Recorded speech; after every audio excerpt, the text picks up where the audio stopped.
Hey everyone, welcome to Infinite Realms. Today I'm going to take a look at Fresh Monkey Fictions. That's Fresh Monkey. Wow, I can't pronounce things today. Fresh Monkey Fictions. Operation Monster Force. Now, it was pointed out to me this is coming out on 1/18 scale too. I looked over some of those. The Forgotten King looks good. The Killer Warg, which is the werewolf we saw. I don't know. I mean, this kind of looks. I mean, this really looks like the Red Shadows right here. Uh, you know, I may get this figure just for that. Uh, but for the most part, yeah, the 3 3/4 offerings don't look near as good as the 6 inch. I'm gonna dive into those. I didn't even realize those were a thing until someone mentioned it to me earlier this week, and basically, I'll get into it and see how they look and compared to the 7 inch figures. Most of the ones I found are they're not clearly marked. You kind of got to know what you're looking for. That's kind of a bummer. I don't know if they're doing like a whole wave just Monster Force or what's going on. Anyway, to those who wonder what this is, okay, the story so far. The Forgotten King has returned, a sorcerer pharaoh whose reign was so vile, his name was wiped from Egyptian history. Like it? Rises to pursue a sinister agenda, gathering mystical artifacts from around the world for some unknown purpose. Every soldier sent to stop him is killed and reanimated into an undead zombie that is under the Forgotten King's command. Where the Forgotten King's reign of terror cannot be stopped, the Pentagon, under the direction of General Brown, enlists the help of a monster hunter, Declan Van Helsing. Wow, I wonder who he's related to. Seeing no other option, Declan goes against the Van Helsing's family wishes and opens Tomb 13. Ooh, Tomb 13. That's ominous. Freeing the world's most powerful vampire, Count Dracula. Declan's rationale: it may take a monster to bring down a monster. And so Operation Monster Force is formed. Under Dracula's direction, a unique vampire strike unit is created called Delta Red, whose undead condition makes them immune to the Forgotten King's powers. In other words, they can't be turned into zombies. It's a race against time for Dracula and Van Helsing to discover the Forgotten King's hidden lair and destroy him before a mysterious plan reaches completion. Okay, so these and this is I'm going to just go over the 6 inch line at this point. I will be getting into the 3 3/4 line when I study it a little more. But this is they're clocking in right at $36, which is right at the edge of the how far I'll go. That's a Big Bad Toy Store. I don't find anyone else who has these. I have heard these are a Big Bad Toy Store exclusive. I don't know that to be fact.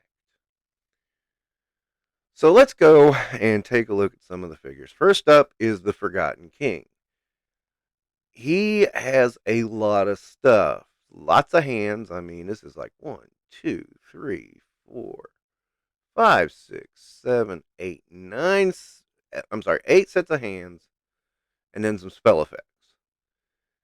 He's also got a staff, and he also has even more spell effects. So, a decent, at least with this, we're getting a lot of stuff.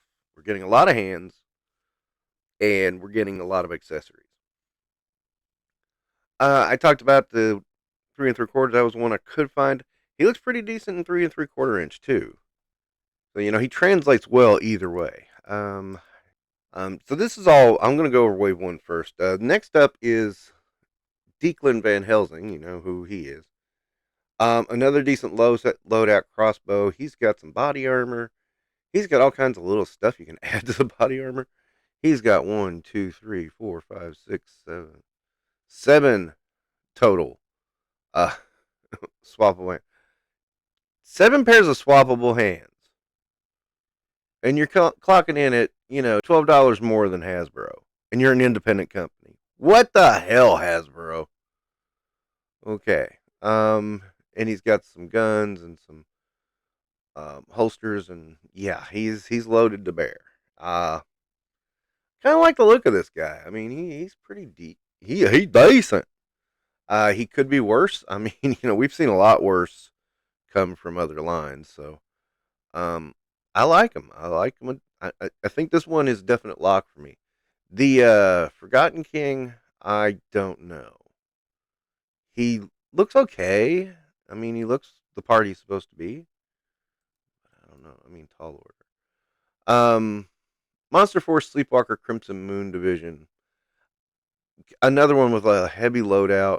He's got a pack. He's got a gun. He's got two guns. I'm sorry. Are those hoses that are supposed to be with him? He's got swappable head, and he's got three sets of hands, which really that's all you need. Well, four sets of hands if you count what's on him. Those typical Valaverse. This looks like more like a Valaverse out uh accessory load than most of the others, and it works real well. I think this one I wanted to grab originally and use him as my Crimson Shadow uh, guardsman. And then I started looking in the line. I'm like, boy, I don't know. Next up, Sleepwalker Obsidian Elite Guardsman. Now, this is almost the same exact one that we had a little while ago.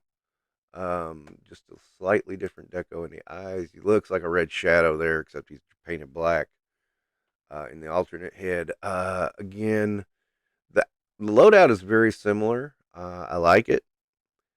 And the thing is, this is one I think they should have waited to send out. I think they should have waited till wave 2. This looks like it's coming out in wave 1. So, yeah, I like it though. I mean, I do like it. Okay, so Sleepwalker Heavy Weapons Division. Um, looks like it's got the same loadout as the others. I don't know what it is, although this one picture does show the gun looks a little bit. Yeah, the main gun is a bit bigger, so it's a heavy weapons. Okay, yeah, okay. Again, this is one I think they should have held back on. Um, I think they should have waited until they had run a course for a while. But it's not bad. I like it. It's just you know that's three army builders of the same army, which are practically the same in one wave. So here we have Dracula. Now this is probably my least favorite loadout of any. He's got a swappable head, three sets of hands, and a sword. Nothing else.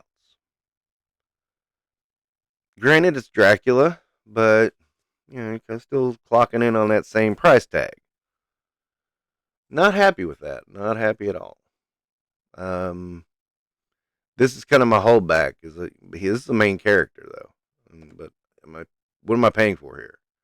I don't feel like the value is here as with the other figures. Delta Red Urban Operations Trooper. This could almost be a range viper if you look at him really closely. I think he's cool. There's another figure that looks almost exactly like this, and that makes me. But he does have an impressive loadout here as well. A lot of armor, a lot of stuff, walkie talkies and knives and stuff like that. So this is a cool one. I do like it. But as you see, we're getting into some repetition really quick.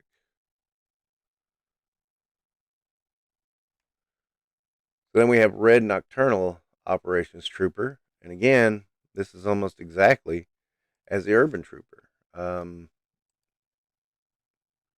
Why? Why, guys? I mean, I get reusing a line and I get reusing an indie line. This is taking it a bit far. It doesn't mean I hate it. Just taking it a bit far. So that looks to be wave 1. Supposed to be first quarter of 2024. Really thinking about it. Really thinking about it. I kind of like the concept and I like the figures. Uh, they are a little on the pricey side, but it's an indie line, so comes with the territory. I'm still on the fence on a bit of it though. So let's look at wave 2. We got Dr. Calgary. Okay, so he's a brain in a jar. That's not quite appealing to me. I mean, it's a good monster, but it's like, where's the rest of his loadout there? He's just got a gun. It's like, yeah, let's go typical lame ass scientist on you. So we have Lieutenant Griffith the Eraser, 112 scale. Sorry, I was reading it off the top there. This is wave 2. Again, good loadout on this one. I'm not gonna say yes, and I'm not gonna say no. This is a lot more interesting than the last, though. A lot more interesting. It doesn't tell us which side he's on either, so that's kind of interesting too. Sleepwalker, aerial assault trooper. Again, looks good, decent loadout. I thought the other sleepwalkers had a better loadout. Um, you know, I won't say yay, I won't say nay. Again, this will probably depend on how far into the line I go. I don't think I'm going to go very far into it, but I think I'm going to get into it. The Donner Party, which is the remnants of all the other Donner parties. I'm getting a Frankenstein vibe off of that description too. By the way, good loadout. Could use a little more, but it's not bad anyway. Apophis Legion. Nah, I'm pretty sure from that one you can guess who the side these guys are on. And being zombies, you have some options with these. So if you want an army build, you can like actually put several heads on them. Nice idea. I don't know if I'm going to go for it or not. I don't think I am. But yeah, it's a Apophis Legion counterterrorism unit. Yeah, I mean it looks pretty decent for the figure. Again, don't know if I'm going to go for it or not. I don't think I'm going to army build it though. Apophis Legion Rapid Reconnaissance unit. Um, Again, you get some more options here. Uh, uh, this looks like a straight up repaint of the last one. Let me just double check that. Yeah, for the most part, they're pretty much the same mold. That's a little disappointing. I get why, but that's a little disappointing. And is that all we have for Wave 2 at this point? I think it is. So that's more or less of a quick look at Monster Force.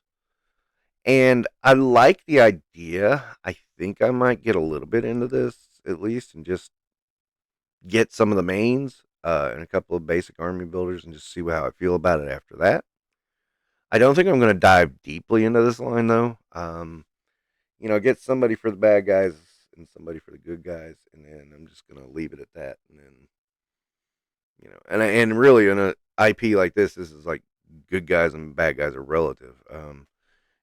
So I noticed that there's a long gap between the two waves.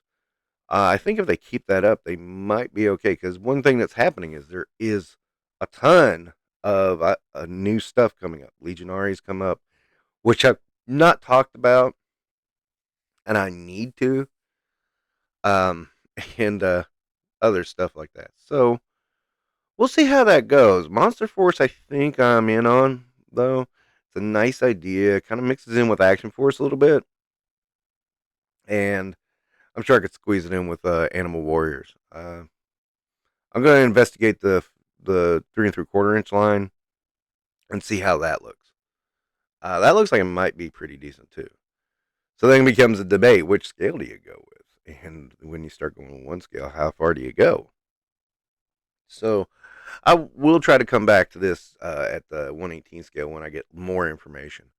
Anyway, that's we'll wrap up today's edition of Infinite Realms. Don't forget to like and subscribe.